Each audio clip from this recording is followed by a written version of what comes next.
What's up? Welcome back to another edition of the Jacob and Jacob podcast. I'm your host, Jacob Rovam, joined by my co-host, Jacob Hare. And today we're talking about fantasy football.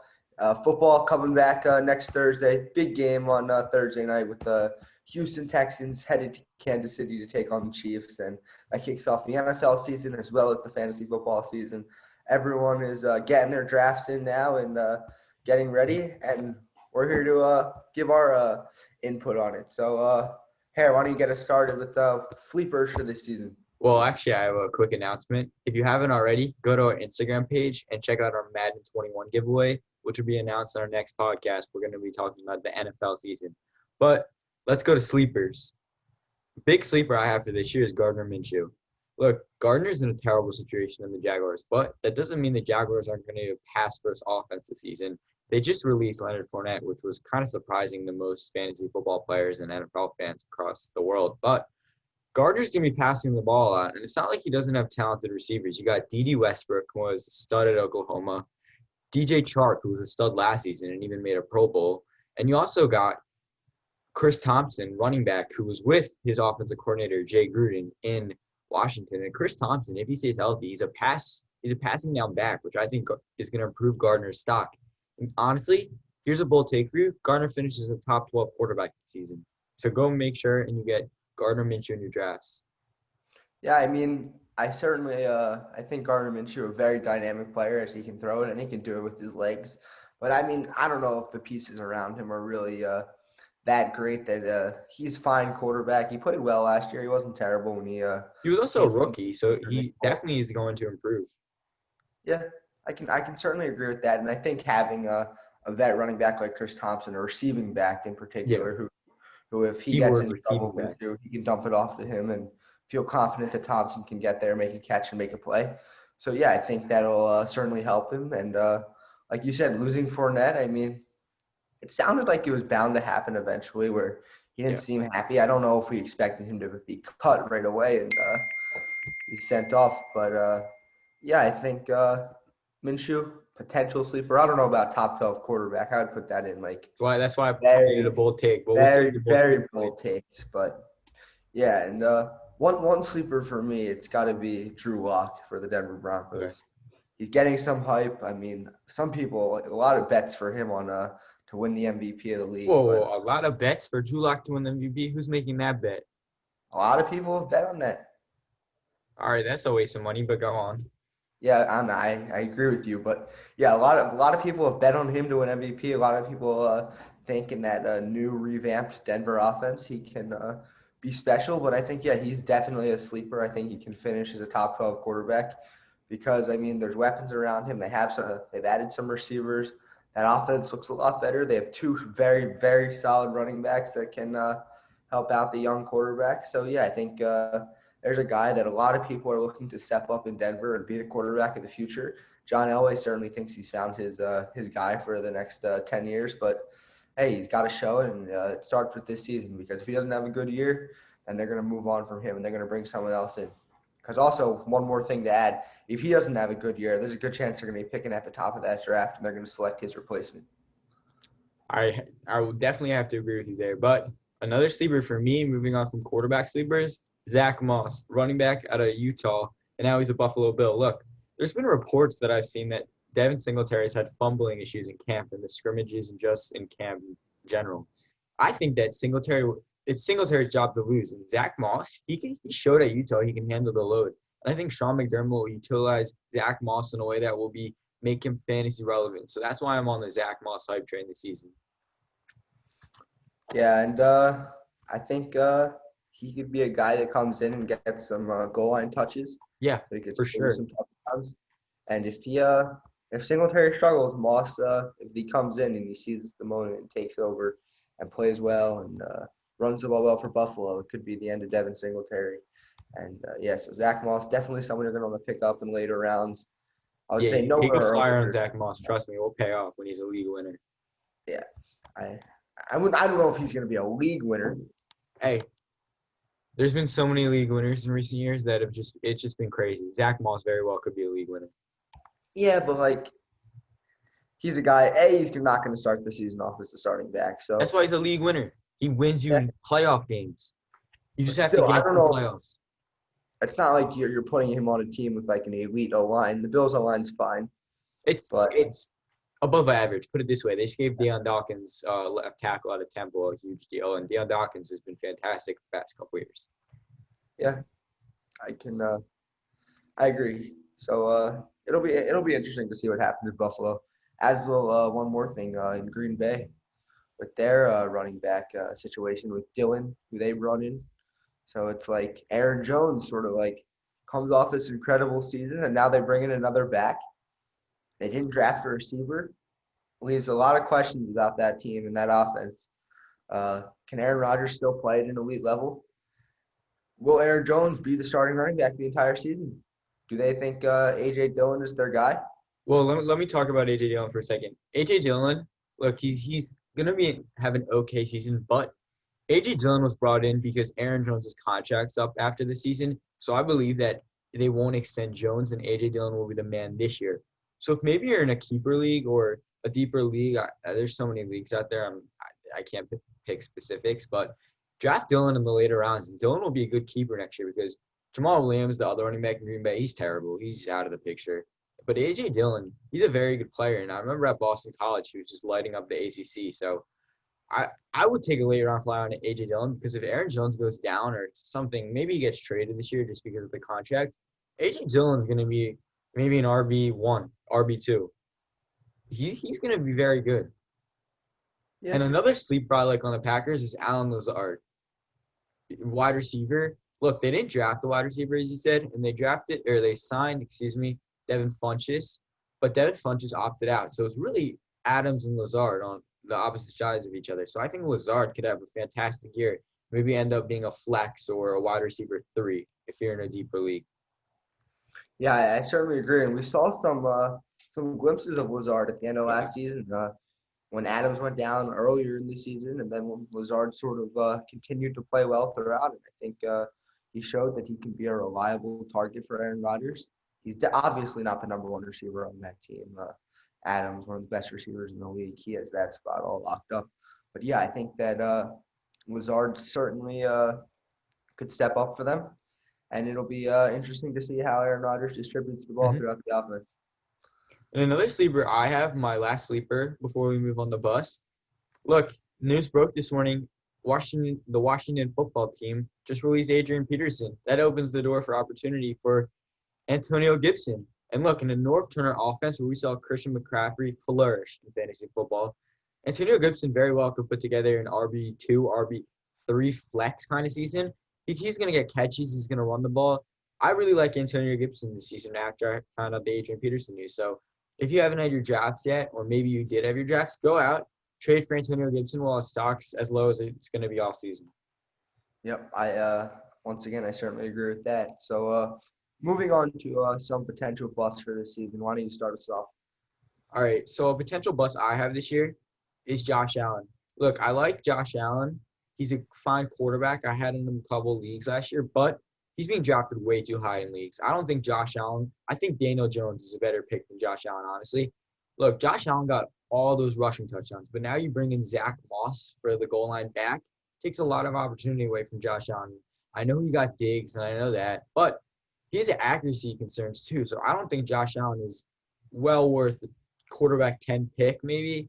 I'd rather have guys like, I guess, Fitzmagic, which may sound absolutely crazy, but right now, until Tua takes over, I got to stop you there. Fitzmagic, bro, he has been, every time he plays, he's been fantasy relevant. Every time. Until Tua takes the job, I would rather have Fitzpatrick over Josh Allen. Call me crazy, but yeah, we'll see about that. We might have to make a freezing cold take about stay away from Josh Allen. Zack Moss is getting all those goal line carries, and I guarantee you that. And that's a mile of Josh Allen rant for today. One person, this might, for me, for a bust, that this might stand out. I don't think he's going to bust in particular, but I think he would be considered a bust if he played anywhere below what he's being valued at now. Has to be Clyde Edwards-Helaire. Okay. Because he's being valued extremely high right now, top of the first round almost, mid-first round, sometimes even late first round. But I think if he finishes anywhere like below that where he should be producing, he's a bust because he wasn't expected to go this early before. He was expected to be maybe third, fourth round, maybe second round. And now he's being all the way valued, bumped up into the first round. And personally, I don't think he's going to bust. I think he's going to succeed and excel in that Kansas City. Very, very good offense I'll there. give you that. You did say potential bust, so go on. But yeah, I think I don't think he in particular is going to bust. But I think if he performs under where he's being valued now, I think he would be considered somewhat a bust.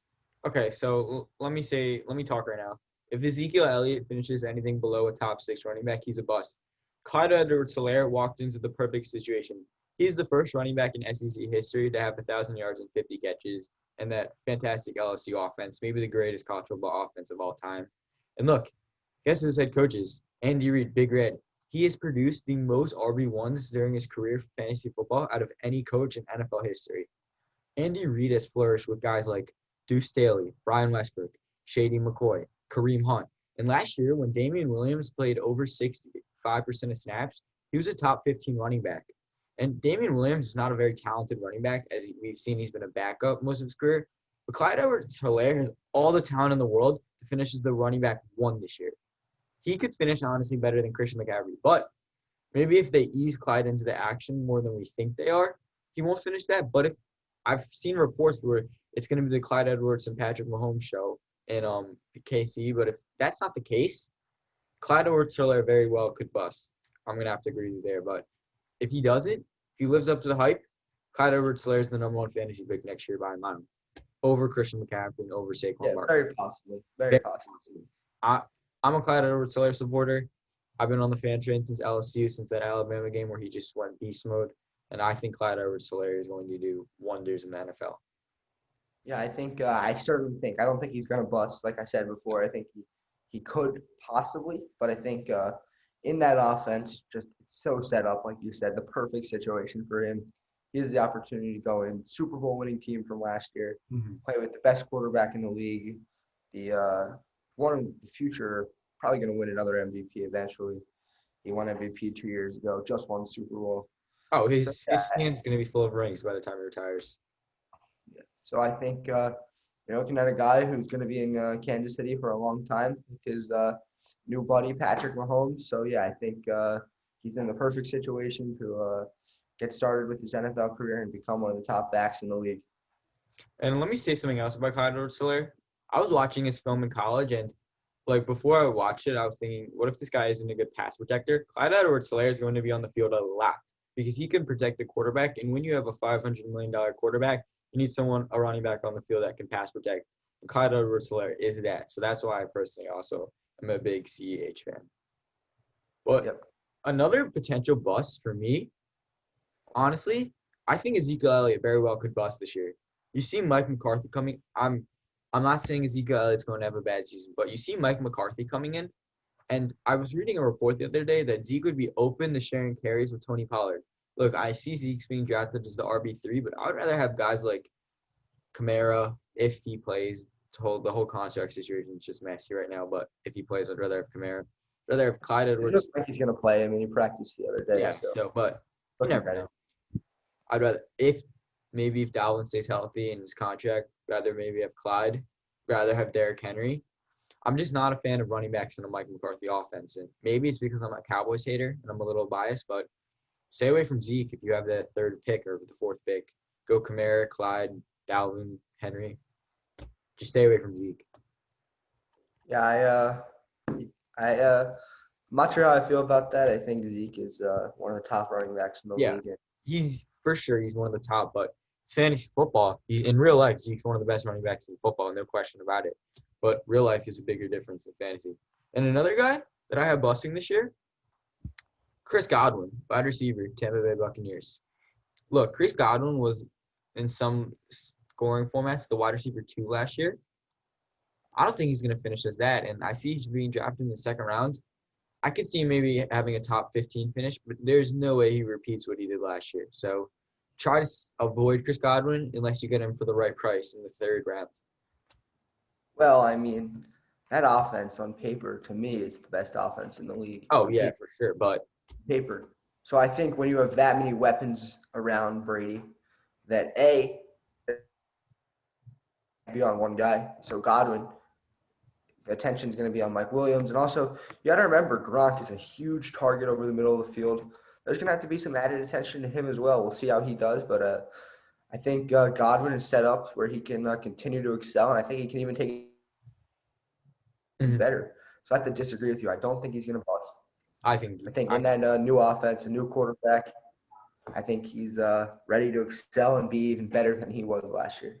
you think Chris Godwin will finish better. I will make a bet with you right now. You can pick any jersey I want on the podcast if Chris Godwin has a better season than last year.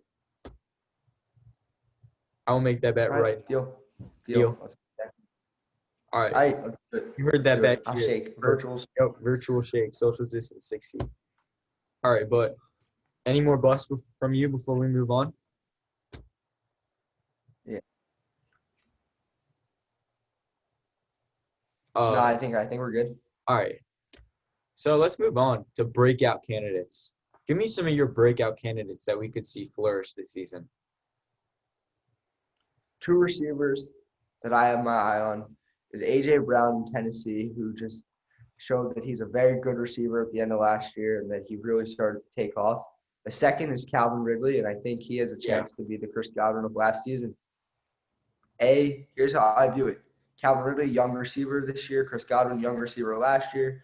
Earlier stages in their career, had already done some production, but not as much as maybe their teams had wanted out of them. And then they're playing next to another stud receiver with Julio Jones in Atlanta and Mike Evans in Tampa. And then those two guys take the next step and become stud receivers. Those offenses become a heck of a lot better. So I think Calvin Ridley certainly has a chance to be the Chris Godwin of last year. Two guys that I have breaking out this year, Nick Chubb and Kyler Murray. Look, Kevin Stefanski, the former Minnesota offensive coordinator, was hired by the Browns this past season. And if you know Stefanski, you know that he's known for running. We saw with Dalvin last year how many times a game he would run. And I think with Chubb is that power back that Stefanski dreams of. Chubb is going to be utilized by Stefanski like crazy. And I personally think Nick Chubb could have a top 3 finish. I know Kareem Hunt's there, but I've been seeing Kareem Hunt not really being the running back there, maybe as a third receiver. He's going to get carries. There's no question about that. But Nick Chubb is just going to be dominant. He's going to get all the goal line carries. He can honestly average 90 yards per game, 88 yards per game, something in that range. And that's why I'm a huge Nick Chubb supporter. And that's why I think Nick Chubb's going to finish as the RB3. And another guy breaking out, Kyler Murray. 2 years ago, Patrick Mahomes, second-year quarterback, won MVP. Last year, Lamar Jackson, second-year quarterback, winning MVP. This season, Kyler Murray, second-year quarterback, will win MVP. I'm a huge Kyler Murray supporter for very few reasons, but I'll give you some of them. Kyler Murray got Deshaun Hopkins this offseason. Nuke is one of the best receivers in football, and I think that he's going to take Murray's game to the next level. And they were working out over the offseason, so there shouldn't be any chemistry concern between the two. Another reason why I like Murray is his legs. He's a fast player. He can run. You saw it at Oklahoma during that Heisman season. Cliff Kingsbury was pretty conservative with Kyler last season. He didn't really run him as much as I thought he would, but this season I think Cliff realizes that he has to get Kyler running to win football games due to that tough division. And another reason I'm a huge Kyler supporter, full season with Kenyon Drake. Kenyon Drake takes the whole load of Kyler. And we saw with Kenyon Drake, Kyler was playing better football with Kenyon Drake there. So that's why I'm also on the Kyler hype train. Yeah, I mean, it'll be interesting to see. Personally, I'm not the biggest Kyler fan. Yeah, I think he's good, and I think he certainly can bring it we up. talked about that. But yeah, it'll be interesting to see how he does. I think similar to the situation that Baker Mayfield was in last year, great rookie season, and then the team brought in a stud receiver, and then just completely didn't work out very well at all. But yeah, I think Kingsbury is a better coach. And DeAndre Hopkins is definitely a better receiver than Odell Beckham Jr. So I think that that certainly helps. And I think that the Cardinals can definitely be a playoff team, but it starts with Kyler Murray breaking out. If Kyler Murray breaks out and is the MVP of the league, it can be a Super Bowl team. If he plays maybe quarter or less than the MVP of the league, they can be a playoff team. But if he's anything less than that, then I think that that team is going to struggle again and find themselves picking early in the first round. But one more breakout candidate for me. He's on the Philadelphia Eagles, Miles Sanders. Yeah. A very, very good rookie year. He was right up there with Josh Jacobs. Didn't really take over the job until later in the season, which sort of hurt his production last year.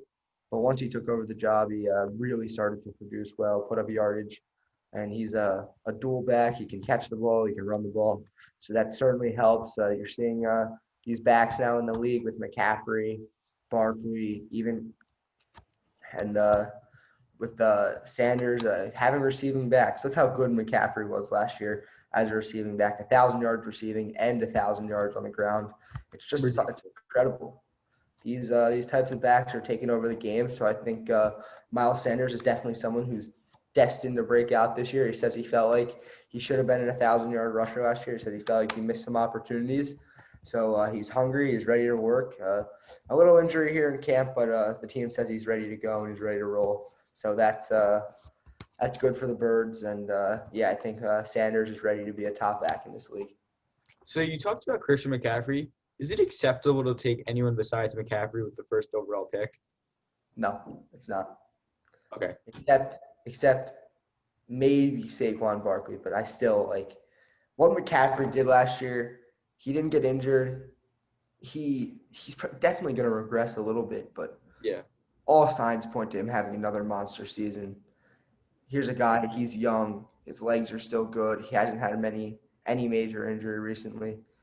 So I think when you look at him, like he has to be your number one pick. Like maybe if you're in like some crazy non-PPR league, you could take like a top quarterback first. But I think in all PPR leagues, even half PPR, McCaffrey's got to be your guy number one. Yeah, I will. And unless you're in like even in non-PPR, unless you're in a league that has like some messed up scoring where running backs don't score as much and it's all about quarterbacks, then I wouldn't take him first. But I would say he has to be your number one pick across the board. And look, offensive coordinator Joe Brady, who was at LSU last year, that's a match made in heaven for Christian McCaffrey. So that's also why I think Christian McCaffrey, he won't match what he did last season because I don't think anyone will be able to do that ever again. But he certainly could do something close to that if that could match up perfectly with him and Brady. But we'll have to see. And another question I have for you is, you said Saquon in some crazy league could be the first pick. Are you taking anyone over Saquon at the second pick, or is Saquon your lock for second pick?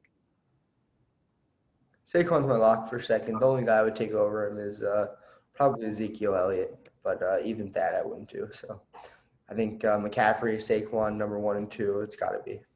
Okay. And let's move on to another category. Bold takes.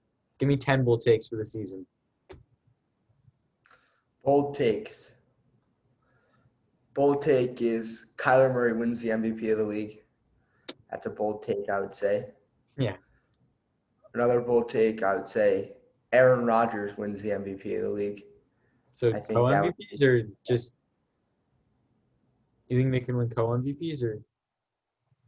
No, I'm just saying these are just Okay. takes thrown out there. I'm not even saying that I feel like this is going to happen. I'm just saying something that would be crazy if it did happen. Yeah.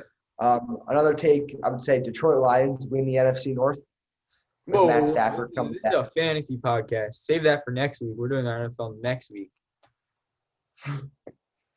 I'll say, how about Clyde Edwards-Helaire finishes as the RB1 this season. We'll say Julio Jones finishes as the wide receiver 1 this year. I could definitely see that. How about this? Dak Prescott finishes as the QB1 this year in fantasy. Don't know what I'd do with myself, but go on. That would shock everyone, even myself. I wouldn't be happy about that either.